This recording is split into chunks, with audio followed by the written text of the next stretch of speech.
Hello everyone, my name is Ripley and today we're building a snow day cabin, I believe I called it, and it's simply just a small little cabin for your Sims to enjoy the winter days. And this is quite a small cabin actually, it is only made for 2 Sims, so perhaps it's more of a romantic getaway or perhaps for 2 friends if they don't mind sharing a bed, which in The Sims I think they would mind if they're not romantically interested in each other. But regardless, we are going into December, we're going into winter, at least in the northern hemisphere, so we are all about the snow. It's been snowing quite a lot here, so more winter and Christmas builds will be coming out during this month, and so I thought it would make sense to start with a cute little winter build. This isn't made for Christmas or any type of holiday this season. It's just a small winter build for your Sims to enjoy the winter. I did build this in Lindenberg, and after a while I thought, well, maybe I should have built it in Malcolm Rebbe, because that is very much a winter world, and you can, in the sense that you can, of course, do skiing and snowboarding and all this stuff. Maybe it would have made more sense to build it there, but at the same time I could definitely make like some type of ski lodge or a bigger rental home for that later. And I'm also quite interested in making a gingerbread house, as well as maybe like a Santa's workshop or something like that. So that is roughly my idea for this month. I don't have exact plans for the builds, but it will be something like that, and I'm very excited to do this. And for this build I decided to build in winter, which I don't know if that was a good idea, because I mean it was both good and bad. It was good in the sense that I don't know if I would have gotten that like winter feeling by building in the middle of summer, but building in the middle of summer would of course have helped me with, like, of course the lighting would have been better, as well as now building in the winter. There's frost on the ground, so the colors are not exactly as they will look in the summer. Of course I built this to be mainly used in the winter, so I didn't worry too much about that. But with that said, I did also have the challenge of everything being dead, which I for some reason didn't think about. But everything, like all the landscaping, is totally dead, so it was quite hard to landscape this.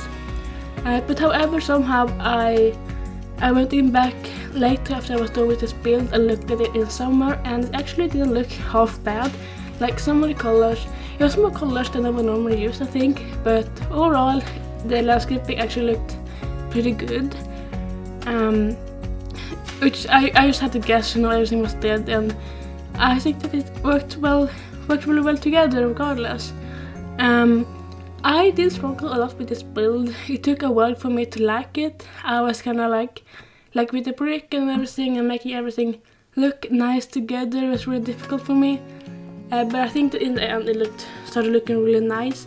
I used a lot of cottage living stuff as well, and I was honestly kind of surprised that I didn't use as many packs as I normally used. With that said, I did still use quite a lot of packs. I think I used like 9 or something like that. So I did use quite a lot, but not much as I usually do. And this build actually didn't end up being too expensive either. I think it ended up being like 33k, something, 33,000, around the 30,000 mark. So it's not a starter home, but it's more like, it's not that expensive. And then again, this is set as a residential lot on my gallery, but you could also always make it into a rental lot for the Sims to just come here for a few days during the winter and enjoy the snow, which is kind of what it's meant to do. And then with the chimney, I decided to make it look like it came from the ground, which is a little bit difficult to do in The Sims. I just kind of put it on the ground and sized it up, and I think that the chimney that I used was the best for that, to make it look the way I wanted to. However, I wish it would have been taller, but if to make it taller I would have to make it like fatter, and I didn't want to do that, so it's not really, there's not a great way to do it in The Sims, where the chimney coming all the way from the ground and go up. But I think that this is the best option I had, and it doesn't look too bad, especially not when we get all the exterior like landscaping and all the stuff we have on the outside. I think it comes together and it looks really nice and looks like it's supposed to be there. And then I also discovered this thing with the vines from Discover University. So they actually go red in the winter, I guess in the fall, but also in the winter, which was nice. And make it look a little bit more, get in some more colors and make it look more, I guess, true to the season. And then of course, when we do the tour, we're gonna have a lot of snow on the ground and snow covering the roof and everything. But of course I couldn't really build with snow because it would be really hard to see. It's kind of like that lot in Montgomery where it's up on the mountain it is always covered in snow, regardless, even if you come in from the like world map. But it's super annoying because you can't like build on it at all. It's like a 50 by 50 lot, and it's really hard to build on it because there's snow everywhere and it covers everything, and it's just impossible to build on. So I did opt out to have snow on the ground while I was building. I kind of forgot about this back area, and it's not superly decorated either, but I think that it ended up looking pretty good regardless. The front of the house is definitely where it shines, having that fallen tree over there as well as some pine trees. Just kind of use the pine trees to get more color in here, otherwise with like a lot of like leafy trees and that kind of plants, they usually die and they just like dead wood and it's not very pretty. So using some pine trees and other trees to bring in some green color, is using like plants that don't die in the winter is really useful in this case.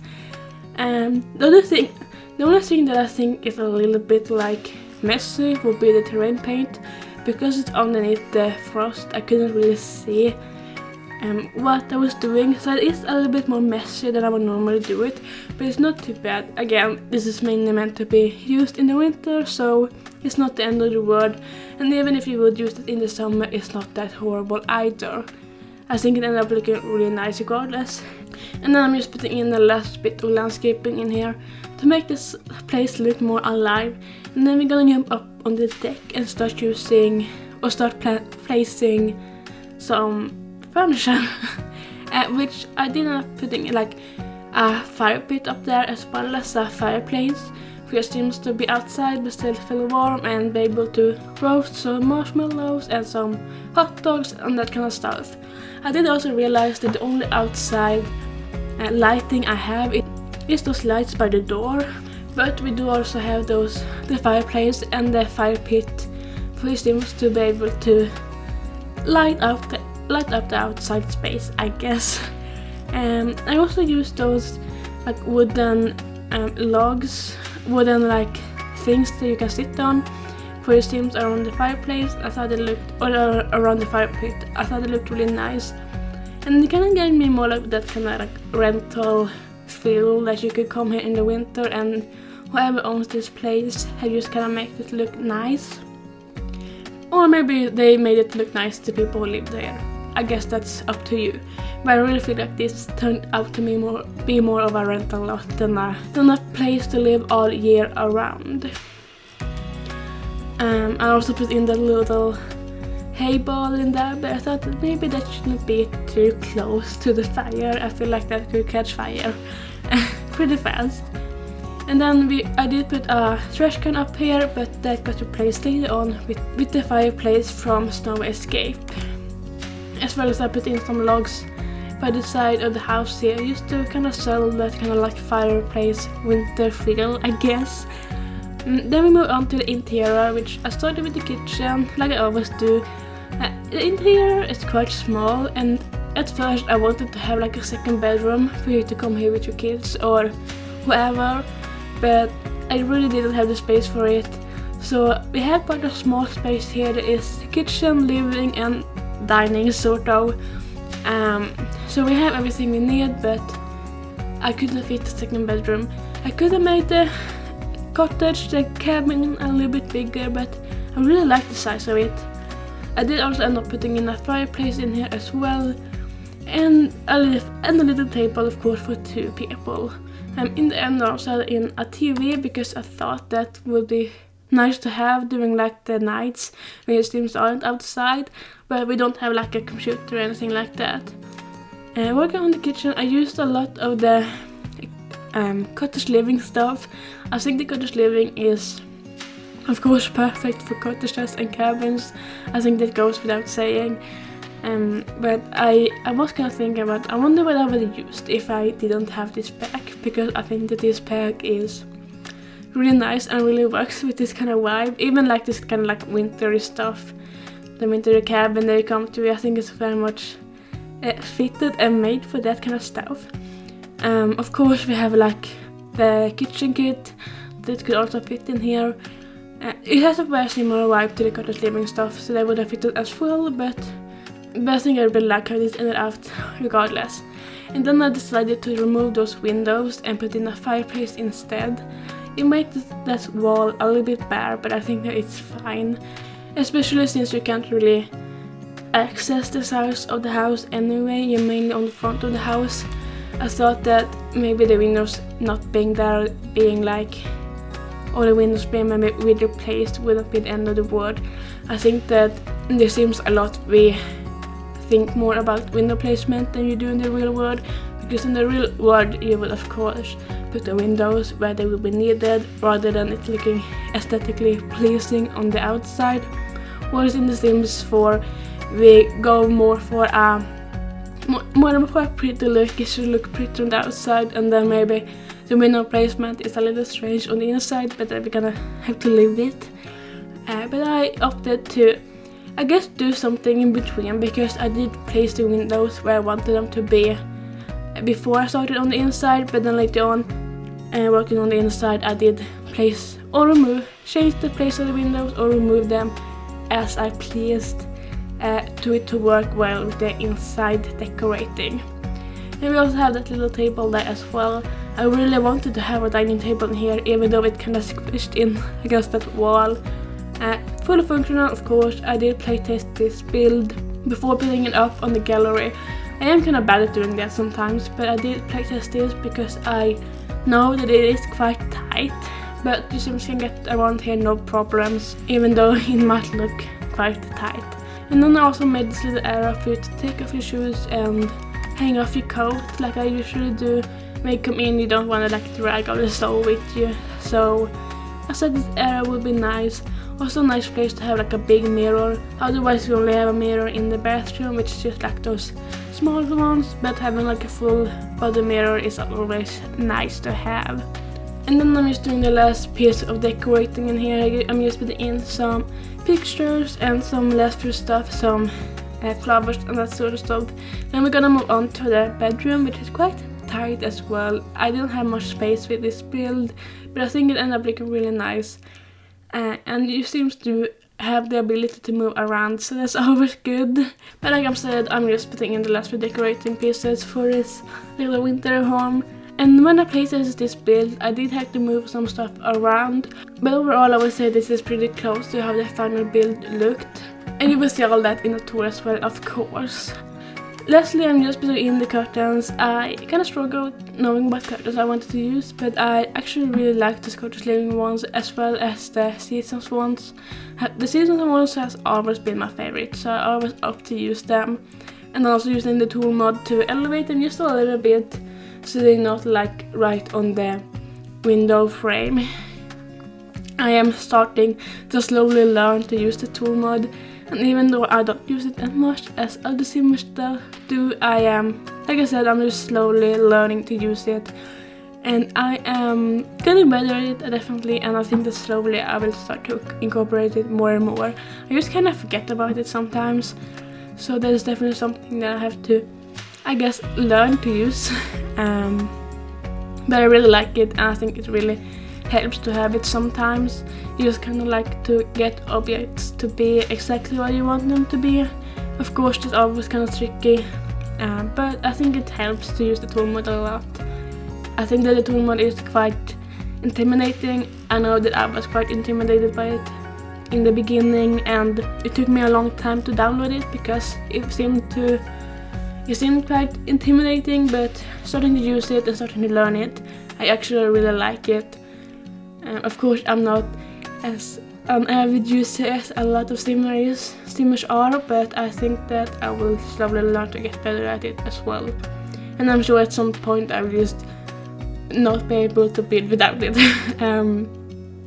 I opted to not put in a mirror in here because this is quite a small home and I did not think that having a mirror in every room was really necessary. So I did put in a painting on top of the wardrobe instead.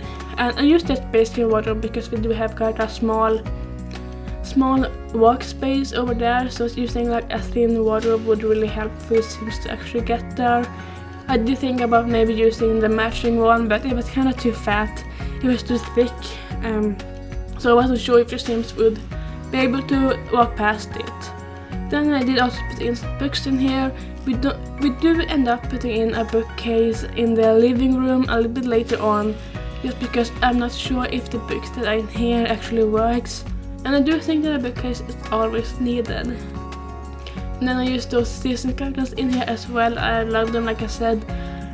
With the end tables we have quite a small space, so you always kind of need to size them down when you put them on like this. Like it's usually a 3 tile area, so the end tables we use kind of have like a half tile each. So I size them down and then I also flip them so that the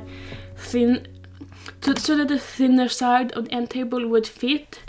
So you can't put anything on the end tables because it will float, but I did end up putting a light on the wall on top of one of the end tables.